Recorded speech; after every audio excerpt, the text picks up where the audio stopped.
Welcome to the Rugge Human Podcast, where we explore the many facets of growth. I came into this world with fighter warrior archetype.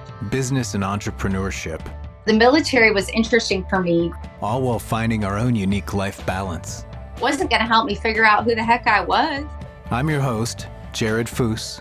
I'll be speaking with thought leaders, business owners, creatives, and experts in their fields. This was a failure for me. To gain their insights and perspectives on finding balance in their lives. I ended up homeless in Montana. As well as inspiring stories of individuals who have overcome their own challenges. What's going to happen when I get on an aircraft carrier? I screwed up the landing, retreated to a very dark place. I needed somebody to love. I had nothing.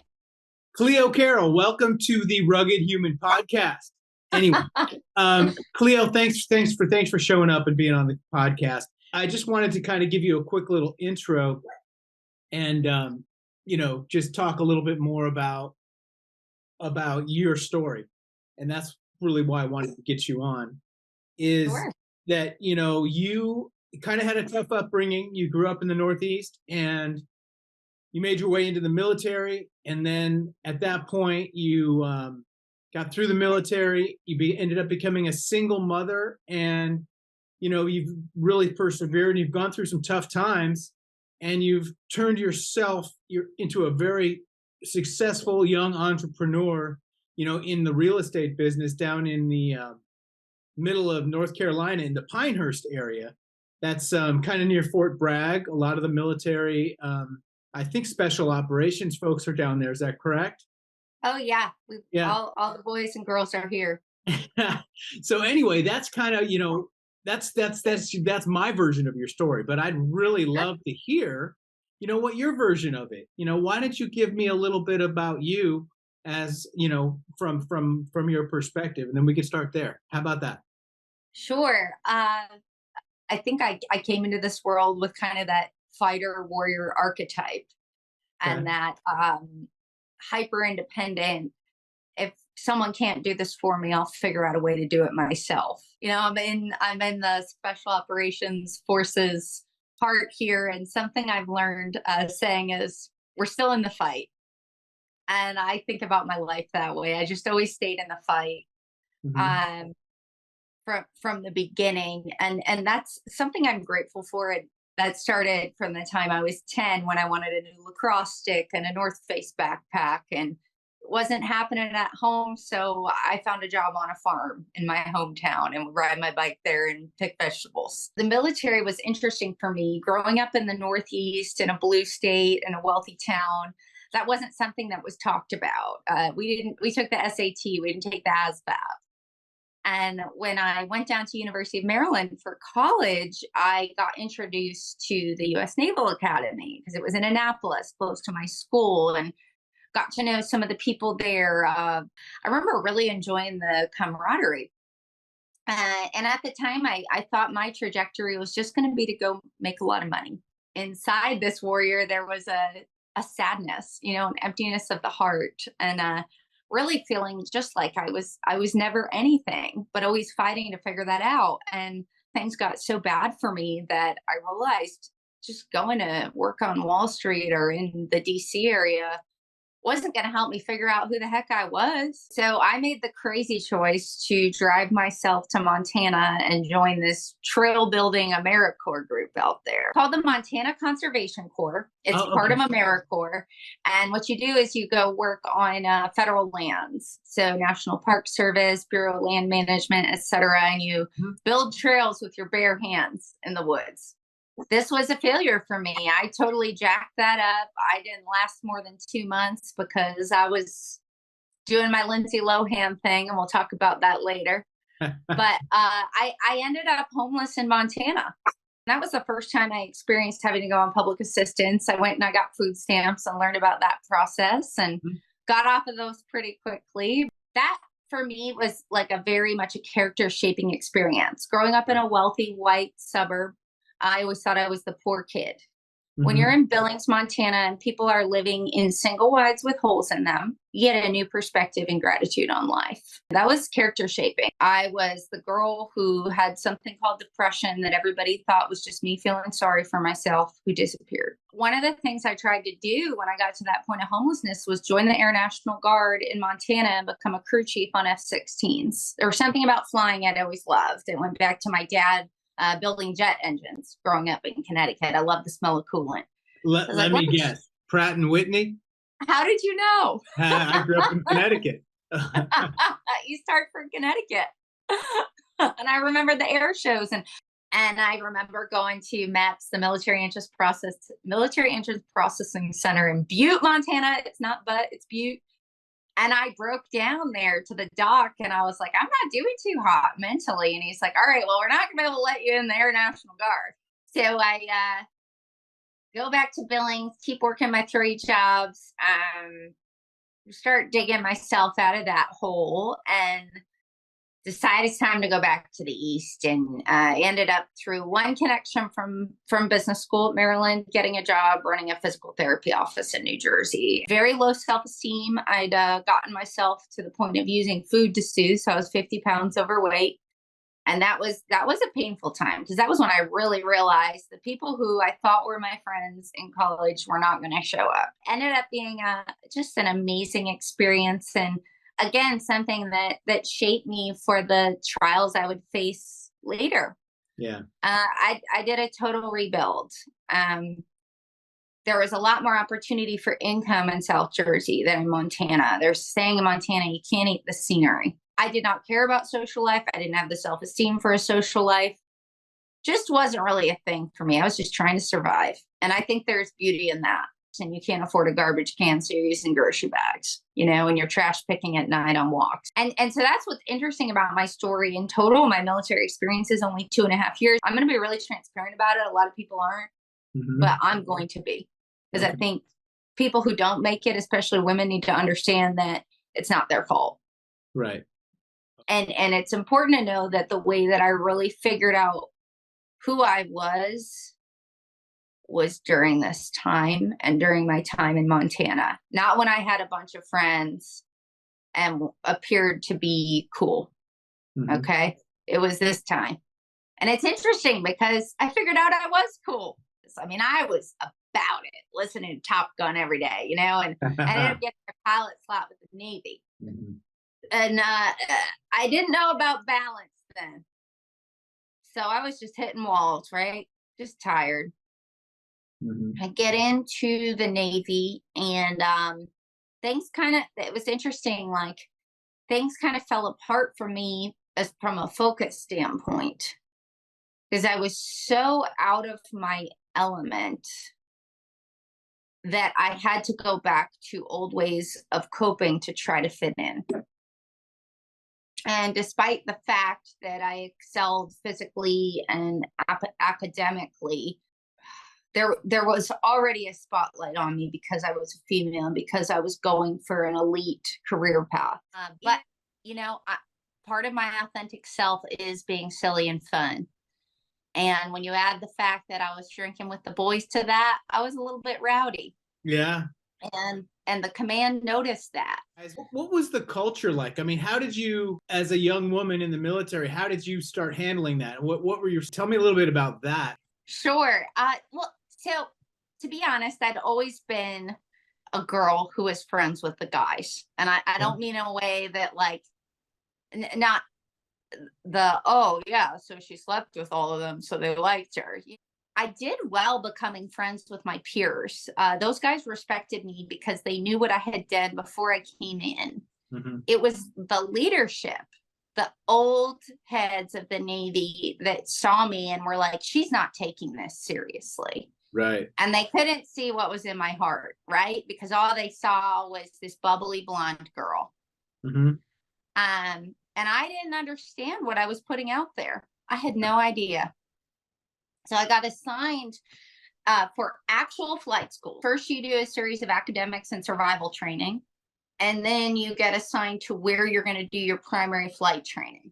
And the quote unquote bad place to go is go train with the Air Force in Oklahoma as a pilot or Marine Corps pilot. So they assigned that to me. Part of the reason that I was trying to do this and become an F-18 fighter pilot in the Navy was I thought my parents would finally be proud of me. And I think we can all relate to this, right? Mm-hmm. What if these people, no matter what, will never be proud of you? That was something I hadn't understood yet. So I'm trying to rebuild this relationship with them. So when I'm moving from Pensacola to Oklahoma, I decide to reroute to the Northeast and try to reconnect. It was a flapping disaster. There was domestic violence. There was all kind of stuff that went down. And I checked in 24 hours later at flight school. Didn't think that maybe I should tell the command, hey, can I take 30 days and class up with the next folks? I just came in swinging, and my coping mechanism for my home life had always been going out and getting blasted. And it's very easy to do that in the military culture because the drug of choice is alcohol, and anything relating to mental health has a stigma and will get you promptly kicked out of the military. So what do? We party about it. And I pretty much frank the tank when it comes to that. So I was doing great. What was the perception of the command around me? Not serious. Doesn't care about this. Didn't go well for me. I got an instructor pilot who, again, I'm just being trained by Marines right and left. The only Marine left on this base. He would scream at me before we flew. How do you think I did in the jet? Not great. Couldn't keep it together in the jet. I was also getting a little bit of harassment from my team leader. I brought that to the command. What they did was they took me out of my class that I was in and put me kind of in this bunker on the base. That was at the point I met this Air Force colonel who I was working for, who gave me this book about the fact that failure is what defines us, and there's gratitude in failure. It's not in our successes. They ended up giving me a second shot. I turned into kind of a robot on post. I felt like I couldn't trust anyone. So I get reclassed with a new instructor pilot, the nicest, most laid back Navy pilot ever. I flew really well with him. And then they said, okay, we're going to put you on your pre-solo. Like, we're going to check to see if you can ride in this jet solo. You're going to fly with our flight commander. So I'm flying with Big Daddy, flight commander. I'm in the jet, and I botched the first landing, and I had my second shot when I was coming back to our base. And I remember sitting in there, my oxygen mask on, my helmet on, and I thought to myself, do I really want to be here, and do these people want me here? What's going to happen when I get on an aircraft carrier? How's that going to work out for me? And I gave up. I screwed up the landing, and I got put into good old military transition holding. This whole plan I had for myself is straight falling apart. This thing that's going to turn me into the person that I want to be, it's not happening. Retreated to a very dark place inside. Some things happened at supply school that led to me ending up in inpatient psych ward for a couple days, with a diagnosis that made me unfit for duty and also meant I could never fly again on the civilian side. Deep, dark hole, man. And the next couple years after that, before I became a mother and became the entrepreneur I am today, did a very interesting, unconventional rebuilding. One of the ways that I coped with the loneliness of this darkness with the Navy was getting married very quickly to somebody who ended up being very abusive. I still maintain I needed him. I needed somebody to love. I had nothing. My parents are not loving people. There's been no financial support, no moral support. That's not something I had. I had no community in the Navy because I didn't trust anyone. I got married to somebody who was probably at the same level of darkness I was, or deeper, but I had somebody. And when I got out, it's like, man, I just don't know what to do. What did I used to like to do? So I got back into waitressing and bartending, which is something I'd always enjoyed the hustle of. I'm a caretaker. I love making people happy and bringing that party without actually being part of it. It was actually kind of a cool, healthy way of doing it. Mm-hmm. And And I got healthy enough that I was able to leave the abusive relationship. Unfortunately, fortunately or unfortunately, the partying continued because I was in this industry where that's part of it. Right. Work hard, play hard. It was very empowering because I was surrounded by women, and we were supporting each other and lifting each other up. And it was all women who didn't come from anything. That was what I needed. I didn't feel like that when I was in the military. That was what I went in for. I went in to lead people, to serve my country, and I lost that. And these people will come into our lives until we learn the lesson. Mm-hmm. So this was to be my lesson. I ended up in North Carolina, essentially trapped with somebody, and I very quickly became pregnant. And that was the day my life turned around. I said to myself, this is okay for me. This is not okay for my future child. And I'll add to that, I always knew I wanted to be a mom. Mm-hmm. And I was so excited. I went to this little country real estate school and figured out a way to get my license. Realized all the talent I had, became a leader in my class. I started building a community. The women in my class showed up for me and gave me a place to stay when I was pregnant and couldn't be with the abuser anymore. When I had my daughter, I set up housing through the VA. It just gave me this even greater strength of will, and then this will to start doing even further inner work. I was going to put down roots. I brought back the focus I had used getting into the Navy and building that resume. I remember blowing a tire out and thinking, well, there goes my first commission check. Yeah. All these things started coming together from my experience. I wanted to learn everything. Mm-hmm. Because again, like, did I even care about a social life? No, I have my daughter. Mm-hmm. And I'm building a career, and that'll come later, and I'm gaining financial stability. The hole that I'd been filling with substances and food for so long taught me about balance. I know God's always been with me through this, and forging that relationship has been part of the growth as an entrepreneur. And it's interesting to be seen that way, because I just kind of saw myself as someone who kept trying, and okay, this is what I'm going to do today. I'm just going to wake up and do this. I don't know. Do you have any, where can we go from here, Jared? Yeah, well, there's a lot there is a lot to unpack there, Clio. And I've got some pretty specific questions that have come up that I'd love to get your take on. The first being is you obviously you talked about this dark place that you were in an emotional level, and it sounds like at a spiritual level too. The first question I would have for you, how did you recognize that enough to do something about it?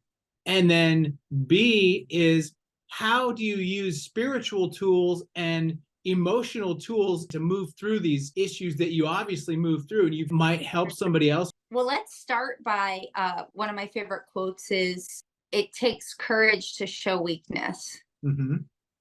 Use your resources. I always reached out. How can I get help? Like, let me find a therapist in this nowhere town in Montana to at least keep me alive. Right. Let me read books. I read books about the warrior ethos. I read cognitive behavioral books because I knew something was wrong. I learned this principle with my first experience with a 12-step program when I was still in college, which was pray for the people that you're mad at. This concept of prayer, gratitude, my spiritual practices have greatly elevated. It's all from using the resources that are available, the free resources, the resources that sometimes we have to pay for. I would say my non-negotiables are staying sober and taking my meds. Be open about it. They gave me meds in the Navy. I've been taking those things for 10 years. I'm not trying to stop. And then the sobriety part, when that goes away, how can I stay close to God? Because I'll disconnect from my soul. How do I stay connected to God? I think there are so many ways. Can you be quiet? There's different, and they, be a seeker. look into different spiritual paths and see how it sits with you. Yeah. Try the weird stuff, go to weird yoga classes, try Reiki. Like, come on, we're trying to get well here, whatever it takes. Right. What works for me is a practice that's it's called Kundalini yoga. Okay. And it's a lot of breathing and different exercises that help to keep you in alignment, which means in alignment with your heart and your soul and your body. I don't go with what other people say because I've realized it doesn't matter. Right. If I'm not, like, that's the biggest thing is I see all these people trying to follow rules and trying to do it this way or that way. And it's like, if you hear something that resonates with you, do that. There is a will there to make things happen. So when you're in a tough spot, how did you always keep moving forward? You had that idea that, I'm just not going to stop. I'm always going to take some kind of an action to do something, right. Whether it was asking for help, you mentioned that, whether it was improving yourself, continuous learning, maybe not named per se the way I would name them, but that's definitely what I see. So determination and perseverance are specific to anybody that's seen any success in their life. How do you continue to motivate yourself, and how do you continue to persevere even when the times are tough? Made a decision that things could be better. I have hope. There's always... you reframed things. You just said, I'm making a decision. I'm going to look at this differently, and I'm going to do it. Yep, I'm going to do it. There's something to be said for if you feel like you don't have that, getting really hard on yourself. Like, what am I going to do? Finding that warrior in you, you got to hit bottom sometimes. It's funny. I was literally just working on this section of a course today, and one of the things that I'm talking about is one of the concepts of stoicism in a lot of things, and I'm hearing some of that come through here. But the concept of accepting what you cannot change is a big part of the Stoic philosophy, and a lot of 12-step work, like I've heard you mention a couple of times, in a lot of these programs. It's a very solid principle because so many times we think that we can change things when we absolutely cannot, and we don't see that. Yes, and that has grown greatly for me. Yeah.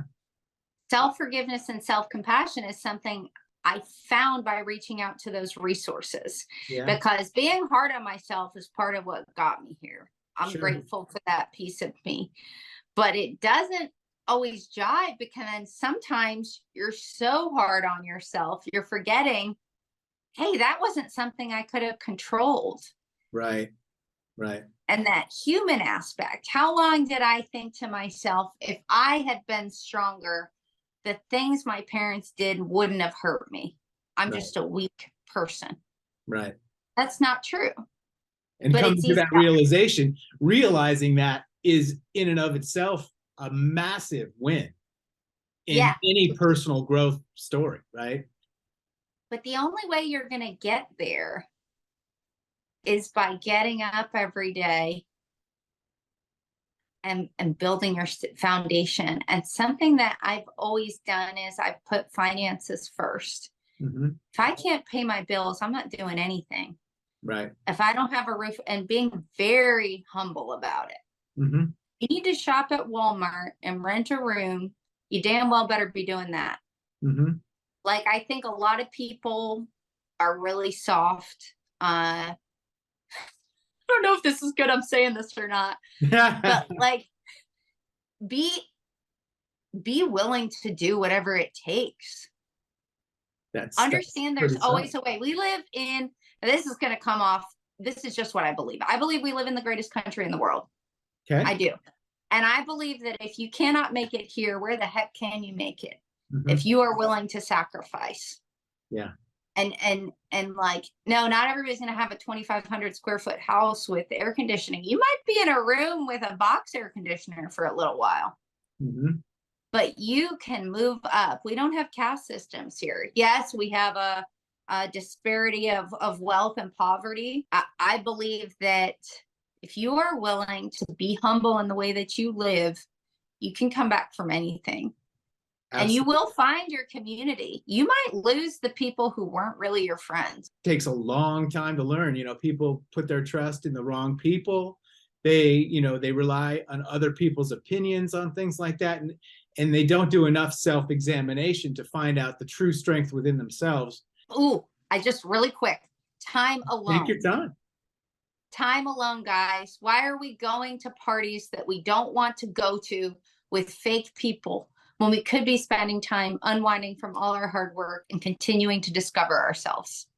That's something I see all the time. Yeah, it's absolutely true. So tell me a little bit about the business part, because I don't understand that part of it. I definitely don't understand, some of the struggles that people go through in the military. How are you fitting your unique skill set into that environment? Oftentimes you have to sell a home wherever you are to buy your next home. I've got my first time home buyer crowd over in Fayetteville. I've got my move up buyers here in the Southern Pines area and the folks in between and in Rayford and up in the Spring Lake area. And that's what I love about it is every client is different. Every deal is different. There's a huge knowledge piece to it. So I've made myself an expert around VA loans. You've spent about 2 years or so in the actual military, in the Navy. Yep. Correct? Or it was the Navy, not the Air Force? Yeah, it was the Navy. Yeah. Right. And what I hear from you, I heard love of country come up a couple of times. So it's apparent to me, or it seems to me, that ultimately you're still in a serving mode. You're still in a giving back. How can I help? Whether it's helping someone in the military, but you're ultimately still serving in that respect, I think, as well, which I think is quite admirable. I think it's really great. It's really cool to be able to understand like being part of that community and what the families go through.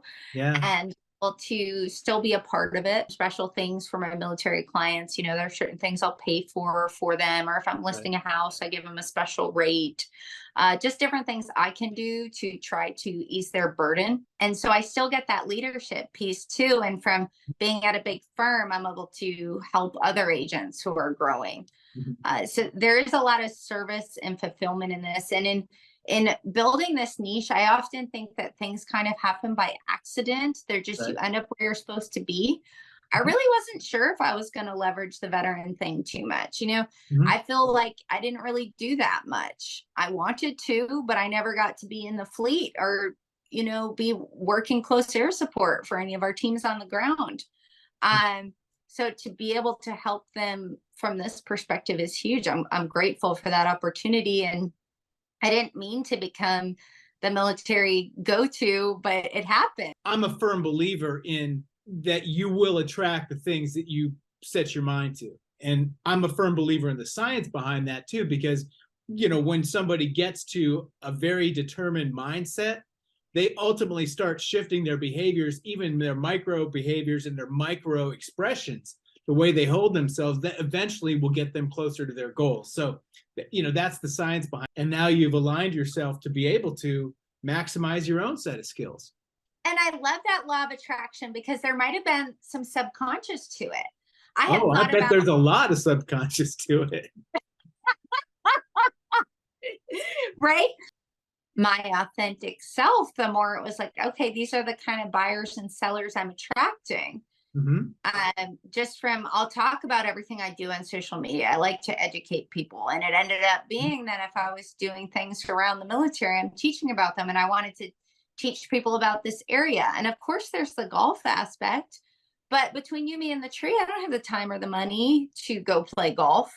My purpose here is that maybe there is a young woman out there or a young girl who is kind of getting to where you might have been in the past.